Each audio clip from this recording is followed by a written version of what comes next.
to the drum out of Babylon. Hobby horses foam, the dumb sky rhinoceros glum. Watch the courses of the breakers rocking horses, and with Colossus Lady Venus on the settee of the Horsehair Sea, where Lord Tennyson and Laurel rode a Gloria free. In the borealic iceberg came Victoria. She, New Prince Albert's Troll Memorial, took the colors of the Florial and the borealic iceberg floating on faces. You had risen, Madam Venus, for whose sake from far came the fat and zebra emperor from Zanzibar, where like golden bouquets lay far Asia, Africa, Cathay laid before that shady lady by the fibroid Shah.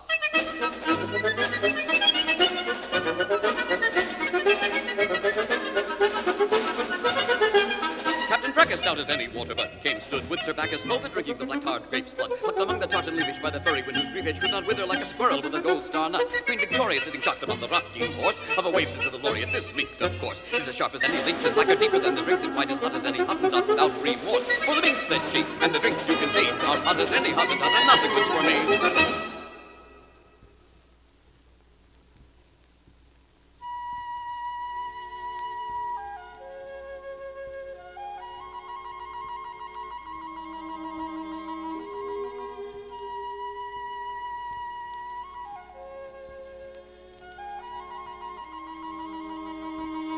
In the early springtime after their tea, through the young fields of the springing Bohea, Jemima, Jocasta, Dinah, and Deb walked with their father, Sir Joshua Jebb, an admiral red, whose only notion of butterfly poised on a pigtailed ocean is of the peruqued sea whose swell breaks on the flowerless rocks of hell.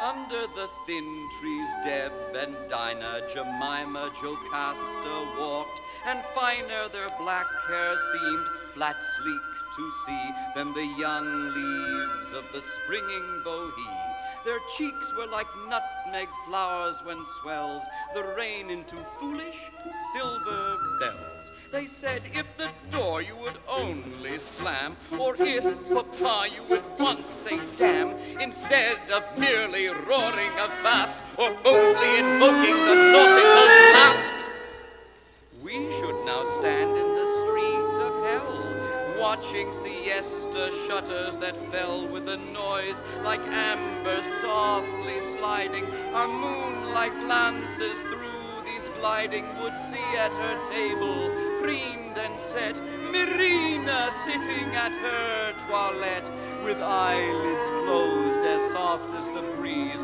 that flows from gold flowers on the incense trees.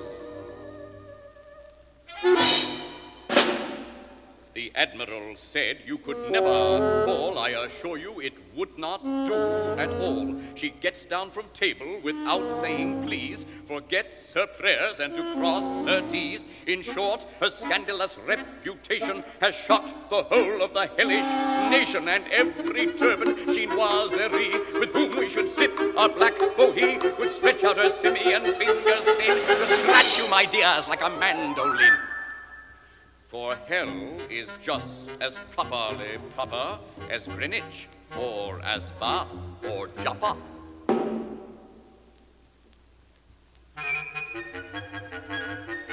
What are you staring at, mariner man? Wrinkled as sea sand and old as the sea. Those trains will run over their tails if they can, snorting and sporting like porpoises. Flee! The burly, the whirligig wheels of the train, as round as the world and as large again, running half the way over to Babylon, down through fields of clover to gay Troy town, a-puffing their smoke as gray as the curl on my forehead, as wrinkled as sands of the sea. But what can that matter to you, my girl, and what can that matter to me?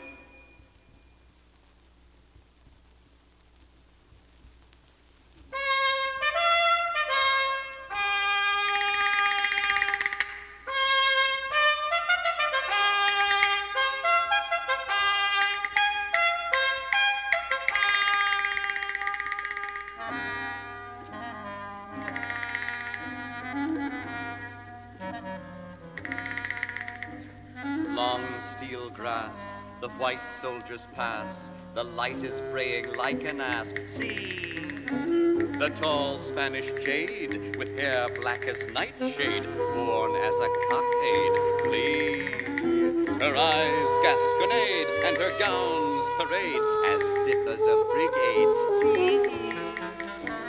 the hard and braying light is zebraed black and white. It will take away the slight and free.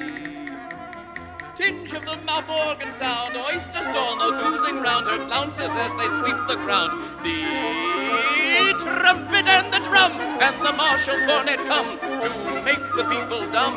But we won't wait for Slife night, moonlight watered milk quite bright, to make clear the declaration of our Paphian vocation beside the Castagnette Sea, where stalks Il Capitanio, swaggered braggadocio, sword and mustachio.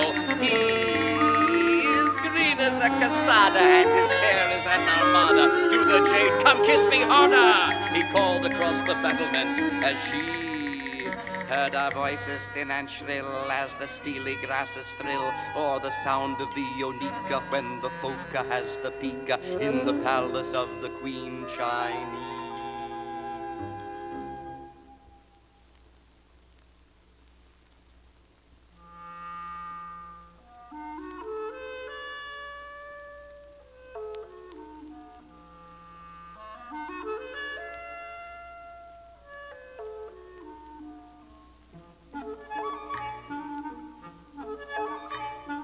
Through gilded trellises of the heat Dolores, Inez, Manucha, Isabel, Lucia, mock time that flies.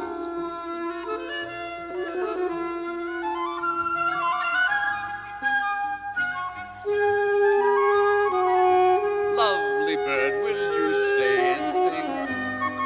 Flirting your sheened wing, peck with your beak and cling to our balconies. They flirt their fans flaunting. Oh, silence enchanting as music, then slanting their eyes. Like gilded or emerald grapes, they take mantillas, capes, hiding their simian shapes. Sigh. Each lady, our spadille is done. Dance the quadrille from Hell's Towers to Seville. Surprise, their siesta Dolores say.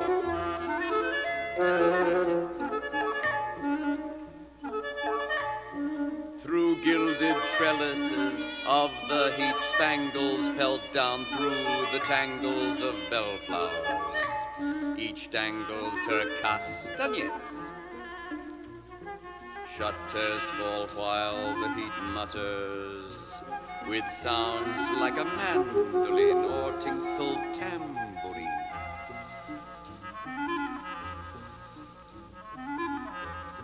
Ladies,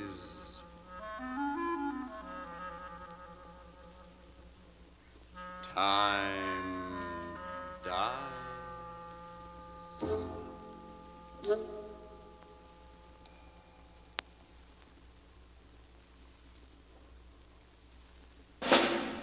When Don Pasquito arrived at the seaside, where the donkeys hide tied braid, he saw the bandy-toed Joe in a black cape, whose slack shape waved like the sea. Thetis wrote a treatise noting Thetis silver like the sea. The lovely cheetah's sweetest foamer wrote his notices that she will steal the Winky's luggage like Babel before the League of Nations grew. So Joe put the luggage and the label in the pocket of Flo the kangaroo. Through trees like rich hotels that bode of dreamless ease fled she, carrying the load and goading the road through the marine scene to the sea.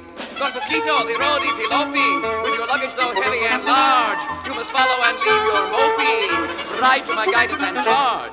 When Don Pasquito returned from the road's end, where vanilla-colored ladies ride, from Sevilla, his Mantilian bride and young friend were forgetting their mentor and guide. For the lady and her friend from Letuque, in the very shady trees upon the sand, were plucking a white satin bouquet of foam, while the sand's brassy band bled in the wind. Don Pasquito hid where the leaves drip with sweet but a word stung him like a mosquito. For what they hear, they repeat.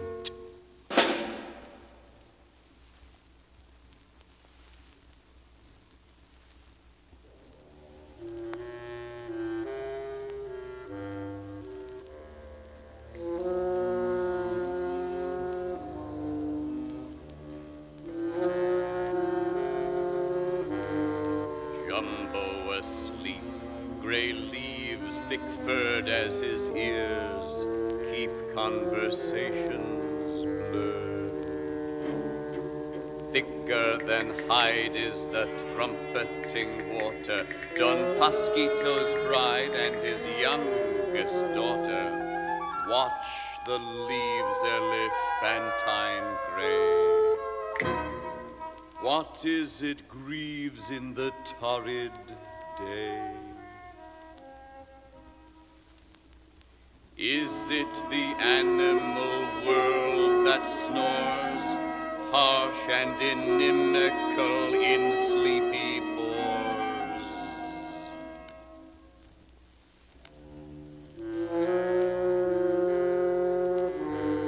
And why should the spined flowers, red as a soldier, make Don Pasquito seem still moldier?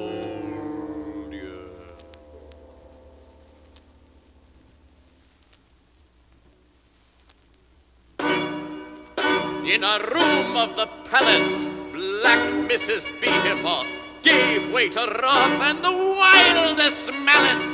Cried Mrs. Behemoth, come, come, come, court lady, doomed like a moth through palace room shady. The candle flame seemed a yellow pompion, sharp as a scorpion. Nobody came, only a bugbear air unkind.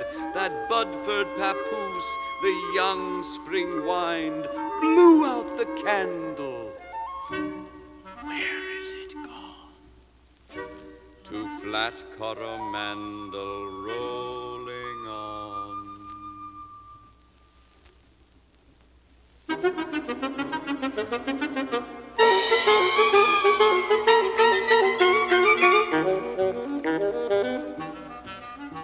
Where the satyrs are chattering nymphs in their flattering glimpse of the forest and hands, all the beauty of marrow and cucumber narrow and Ceres will join in the dance. Where the satyrs can flatter the flat leaf fruit and the gourd can breathe in the marrow. Sacred Venus, Silenus will settle between us, the gourd and the cucumber narrow. See, like palaces hid in the lake, they shake, those greenhouses shot by our arrow. Narrow the gardener seizes the pieces like creases, we're gilding the plodding shed barrow. There the radish roots and the strawberry fruits feel the nymphs high boots in the glade. Trampling and sampling mazurkas, kachukas, and turkas, Krakowiaks hid in the shade. Where in the haycocks the country nymphs gave lots were gowns that allude over bright yellow petticoats, gaiters of leather and pheasant sail feathers and straw hats bewildering many a leathern bat. There they hay make cowers and wines and showers the dew and the dogskin bright flowers. Pumpkin and marrow and cucumber narrow have grown through the spangled June hours. Melons as dark as caves have their fountain waves thick as gold honey, and wrinkled as dark as Pan our old Silenus, yet youthful as Venus are gourds and the wrinkled things whence all the jewels ran. Said Queen Venus, Silenus will settle between us, the nymphs' disobedience forestall. With my bow and my quiver each fresh evil liver, for I don't understand it at all.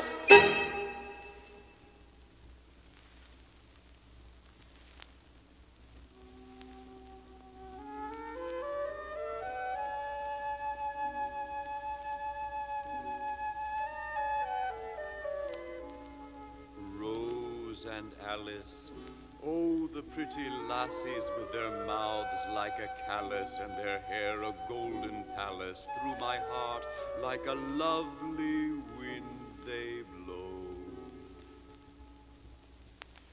Though I am black and not comely, though I am black as the darkest trees, I have swarms of gold that will fly like honey bees. By the rivers of the sun I will feed my words until they skip like those fleeced lambs, the waterfalls and the river's horned rams.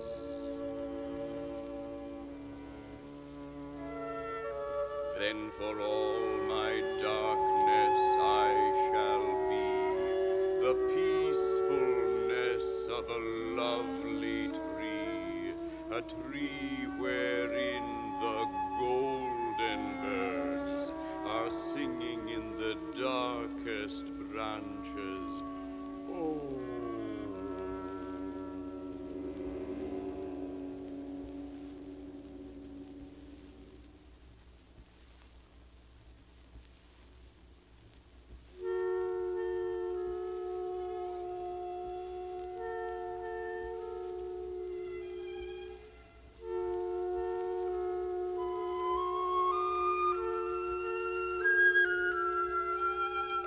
Across the flat and the pastel snow, two people go. And do you remember when last we wandered this shore? Oh no, for it is cold-hearted December.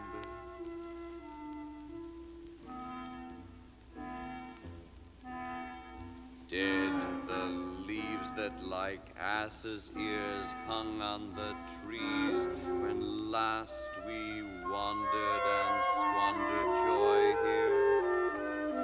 Now Midas, your husband, will listen for these whispers, these tears for joy's beer.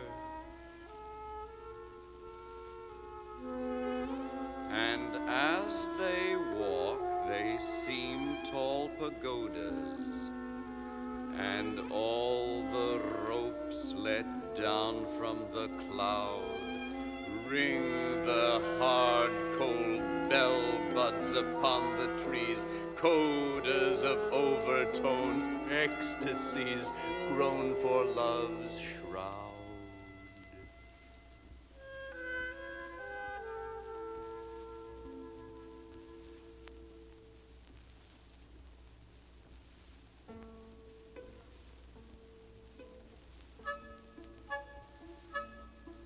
That hob-nailed goblin, the bob-tailed hob, said it is time I began to rob. For strawberries, Bob, hobnob with the pearls of cream like the curls of the dairy girls, and flushed with the heat, and fruitish ripe are the gowns of the maids who dance to the pipe. Chase a maid? She's afraid. Go gather a bob-cherry kiss from a tree, but don't, I prithee, come bothering me, she said, as she fled. The snouted satyr-string clouted cream neath the chestnut trees, as thick as a dream, so I went and leant, where none but the doltish, coltish wind nuzzled my hand for what it could find. As it neighed, I said, "Don't touch me, sir, don't touch me, I say. You'll tumble my strawberries into the hay. Those snow mounds of silver that be the spring has sucked his sweetness from, I will bring with fair-haired plants and with apples chill for the great god Pan's high altar I'll spill, not one." So in fun, we rolled on the grass and began to run, chasing that gaudy satyr the sun. Over the haycocks away we ran, crying, "Here be berries as sunburnt as Pan." But Silenus has seen us. He runs like the rough satyr's son. Come away,